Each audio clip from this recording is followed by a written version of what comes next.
എവിടെ പോയി?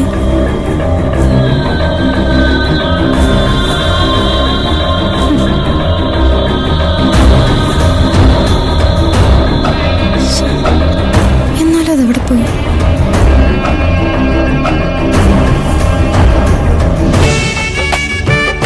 അപ്പോ ഇനി മഞ്ഞൾ തേക്കുന്ന ചടങ്ങിലേക്ക് കടക്കാം. ആദ്യം കുട്ടിയുടെ അമ്മ തന്നെ വന്നോളൂ.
ഉദയ ചെയ്യൂ, ആദ്യം അളി തൊട്ടെ.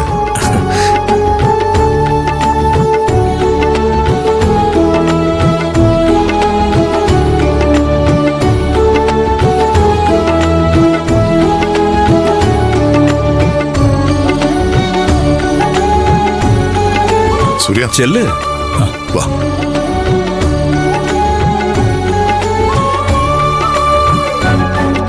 നന്ദി വാ. ചെയ്യുമോളെ. ചെല്ലടോ.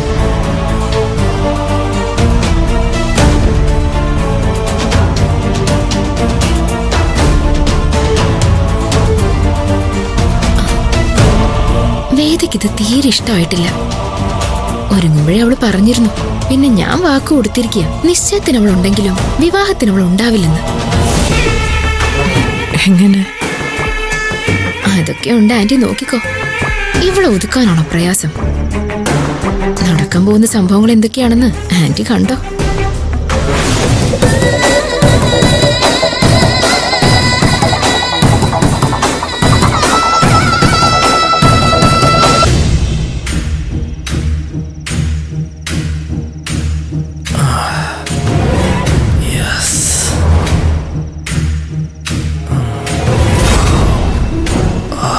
Nice figure.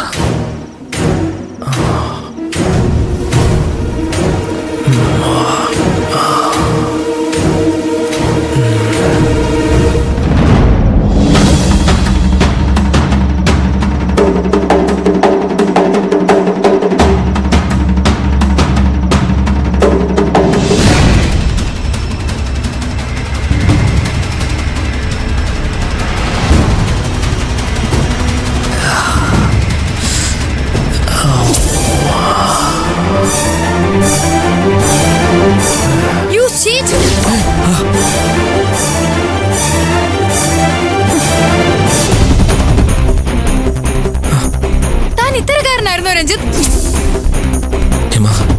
Sorry, I am really sorry. പിന്നെ താനത് വേറെ ആരോടും പറയരുത്. വേറെ ആരോടും പറയരുതെന്നോ? എന്ത് വൃത്തിയാണോടോ താനീ കാണിക്കുന്നേ? ഇത്രയ്ക്ക് നാണം കെട്ട ഒരുത്തനാണോ എന്റെ വേദയുടെ കഴുത്തിൽ താലി കെട്ടാൻ പോകുന്നേ? ഹിമ, ഞാൻ പറയുന്നൊന്ന് കേൾക്ക്. താനത് ആരോടും പറയാതിരുന്ന. ആരോടും പറയാതിരുന്നോ? എനിക്ക് ഈ കുടുംബത്തിന് ചതിക്കാം, വേദയെ ചതിക്കാം, അല്ലേ? 7 വയസ്സ് മുതൽ കണ്ടു തുടങ്ങിയതാ വേദയെ ഞാൻ. ഇങ്ങനെ ഒരു കാര്യം ഞാൻ തിരിച്ചറിഞ്ഞിട്ടും ഞാനത് അവളോട് ഷെയർ ചെയ്തിരുന്നാലേ അത് ഞാൻ അവളോട് കാണിക്കുന്ന ക്രൂരതയാ. തന്റെ ലൈഫോ തന്റെ കുടുംബത്തിന്റെ അഭിമാനമോ ഒന്നും എനിക്കൊരു പ്രശ്നമല്ല. അവളുടെ ലൈഫും അവളുടെ കുടുംബത്തിന്റെ അഭിമാനമാ എനിക്ക് പ്രധാനം.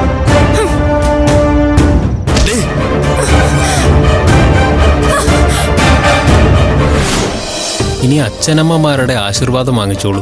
വാ.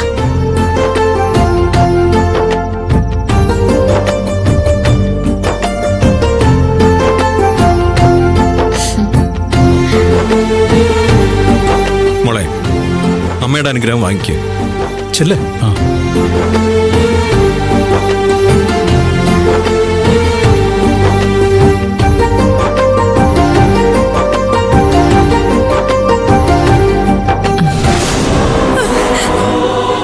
ഞാൻ പറയുന്നൊന്ന് കേൾക്കാൻ. രഞ്ജിത്ത്, എന്നെ വിടാൻ. ഏയ്, എന്നെ വിടാനാ പറഞ്ഞേ. ഹിമ. വിടോ? ഇല്ല, ഞാൻ വിടില്ല. വിടണമെങ്കിൽ താനിതാരോടും പറയില്ലെന്ന വാക്ക് എനിക്ക് തന്നേ പറ്റൂ. ഇത് ഞാൻ പറയും. ഹിമ, ഈ എൻഗേജ്മെന്റ് നടന്നേ പറ്റൂ. ഈ വിവാഹം നടക്കണം. അല്ലെങ്കിൽ ഈ വിവാഹം നടക്കണ്ട, എൻഗേജ്മെന്റ് നടക്കണ്ട. തന്നെ പോലെ ഒരുത്തനെ എനിക്ക് എല്ലാവരുടെ മുന്നിൽ കാണിച്ചു കൊടുത്തേ പറ്റൂ. ഇതാണോ തന്റെ അമേരിക്കൻ കൾച്ചർ? ഇതിനാണോ താൻ ഇത്രയ്ക്ക് വിദ്യാഭ്യാസം നേടിയേ? നാണം കെട്ടവൻ.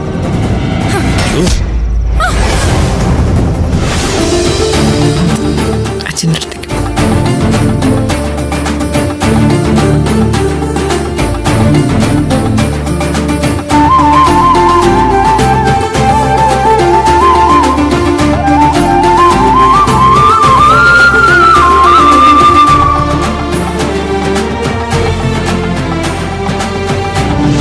പറയുന്നൊന്ന് കേൾക്ക്. പറ്റില്ലെന്ന് പറഞ്ഞില്ലേ? പറ്റണം. വിടോ? മര്യാദക്ക് ഞാൻ പറയുന്ന അനുസരിക്കുന്നതാ നിനക്ക് നല്ലത്. നിന്നെ അനുസരിക്കേണ്ട ഗതികേടൊന്നും എനിക്ക് വന്നിട്ടില്ല. പിന്നെ ഇത് ഞാൻ എല്ലാവരെയും അറിയിക്കും. ഏയ്, എടി.